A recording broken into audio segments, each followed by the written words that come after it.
Estamos de volta a mais um Bíblia Fala. Dou as boas-vindas ao pastor Pedro Esteves, mais uma vez bem-vindo.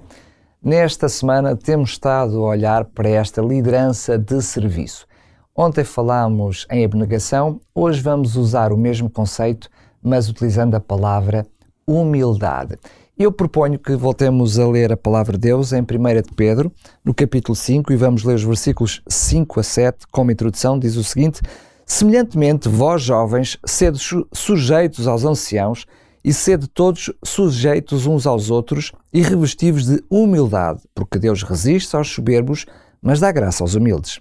Humilhai-vos, pois, debaixo da potente mão de Deus, para que a seu tempo vos exalte, lançando sobre ele toda a vossa ansiedade, porque ele tem cuidado de vós. Bem, se nós olharmos para este texto, sobretudo debaixo do contexto de então, vemos que estas palavras são soberbas, não é? São impressionantes. Impressionantes, e, sobretudo à luz do contexto e do tempo em que elas foram ditas, nós percebemos que são até, em certa medida, radicais. Muito vanguardistas, não é? Muito vanguardistas, já podemos até aprofundar isso melhor, mas nós temos que lembrar-nos sempre disto. Estamos a falar de coisas escritas no primeiro século, talvez por volta aí do ano 60, 70, e nós estamos a falar de um período da história em que a sociedade era muitíssimo estratificada.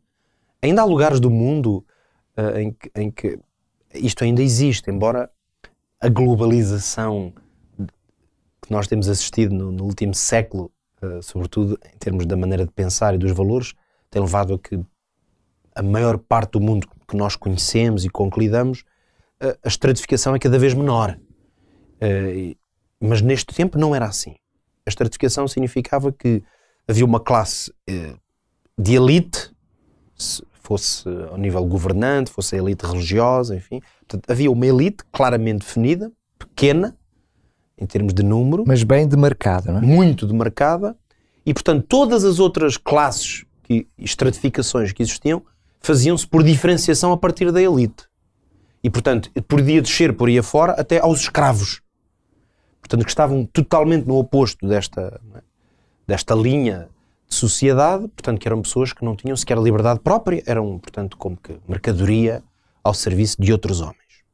Portanto, se nós pensarmos o que é falar sobre humildade neste contexto, nós percebemos que tentar aplicar o conceito de humildade, de ser humilde, de forma universal, vamos dizer assim, é aí que nós percebemos que é um contexto, que é uma ideia extremamente arrojada. Porque a humildade era uma coisa que tinha que fazer parte das obrigações naturais de quem estava em escalas inferiores. Portanto, que remédio teria um escravo se não ser humilde diante do seu senhor? E sujeito à humilhação, que é uma palavra muito similar, mas que nos mostra o contexto de então, não é? Portanto, era exatamente isso. Portanto, esse é o contexto de humildade. Agora, nós percebemos até que ponto o que pode significar o apóstolo vir trazer ideias como as que ele aqui explora, e há pelo menos duas ideias-chave que são claramente radicais. Primeiro é olhar para a igreja e dizer sejam humildes uns diante dos outros.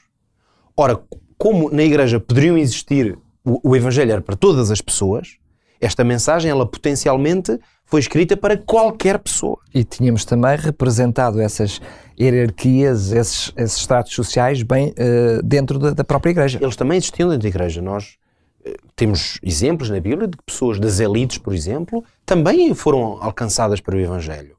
E, sobretudo, reconhecendo nós que a palavra de Deus, ela permanece. Então, à medida que a história foi avançando, o evangelho, claro que chegou às elites, a todo o tipo de elites. Portanto, quando se lê esta mensagem, sede humildes, e uns diante dos outros, ela introduz este conceito de que a humildade não é uma coisa devida entre estratos sociais, em que os que estão abaixo devem ser humildes, e também não é o contrário. Não é apenas que as elites têm que ser humildes diante das classes mais baixas. É uma revolução total, porque nós temos que ser humildes uns diante dos outros. Mas nós até conseguimos entender que Pedro pudesse estar a ter esta noção e esta visão de humildade por parte de Deus. Não era a visão de Pedro sobre a sociedade, mas ele sentiu no seu coração a visão de Deus. Mas transportar essa visão de Deus para aqueles que estavam à sua frente, para aqueles que eram os seus interlocutores, era um desafio tremendo.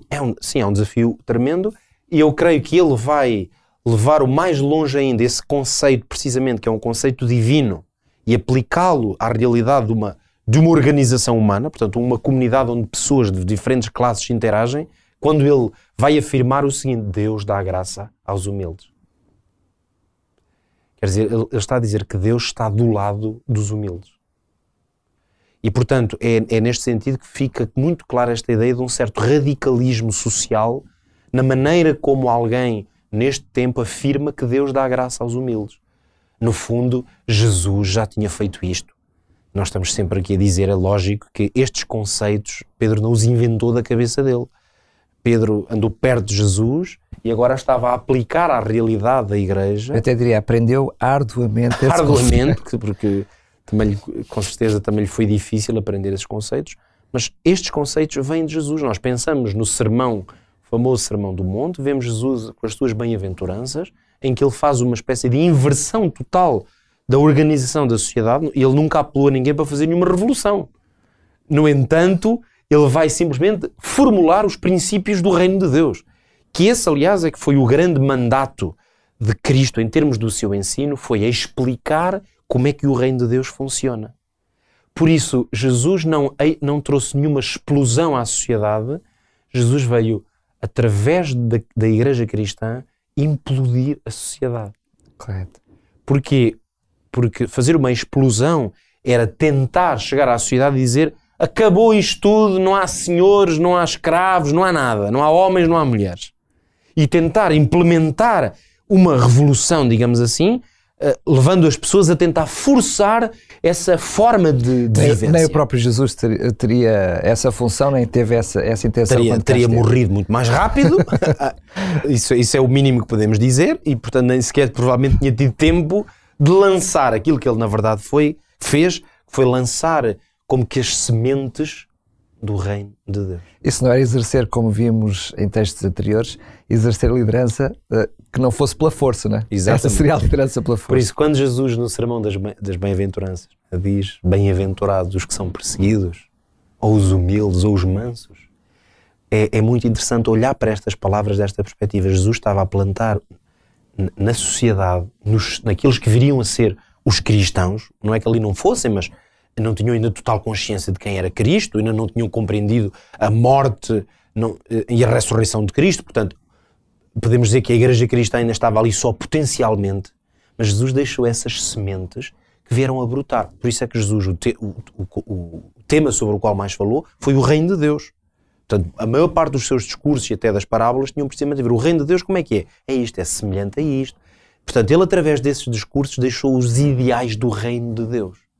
Esses ideais, essas sementes, usando agora também uma parábola, ficaram como que latentes, e quando a igreja cristã começou realmente a reproduzir-se, no sentido de haver comunidades a ser organizadas, os apóstolos a deixarem o ensino de Cristo e a tentar que ele agora se revelasse na realidade da vida, portanto nas relações entre as pessoas, aí o conceito era que estas sementes brotassem.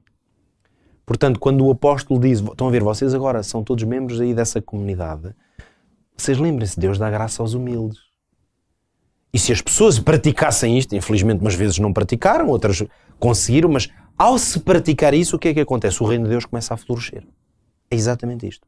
É por isso que quando os cristãos agarram nestes grandes conceitos que Jesus desenvolveu e os aplicam, especialmente nesta questão das relações humanas, da humildade uns com os outros, o que Jesus Cristo disse, aliás eu já o disse aqui em diversas ocasiões aqui no Bíblia Fala, Jesus deixou claro isto, quando disse: se vos amardes uns aos outros como eu vos amo a vós, ou se tiverem uma espécie de união como eu e o Pai temos, o que é que vai acontecer? O mundo vai olhar para isso e vai ser conquistado.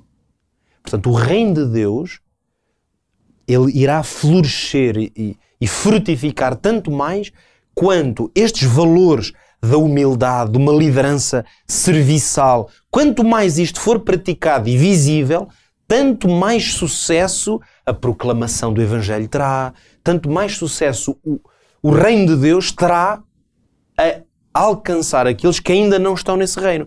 Porquê? Porque esses que vivem nos valores invertidos, em que quem tem autoridade é que exerce, em que quem é o primeiro, esse é que manda, não são os humildes, esses começam, em princípio, no ideal, deverão olhar para comunidades onde veem estes valores ao contrário e veem eles a resultar, pessoas a amar-se, a viverem juntas, a compreender e a praticar a essência da humildade cristã, que é o quê? Já agora termino dizendo isto. A essência da humildade cristã é a soberania de Deus.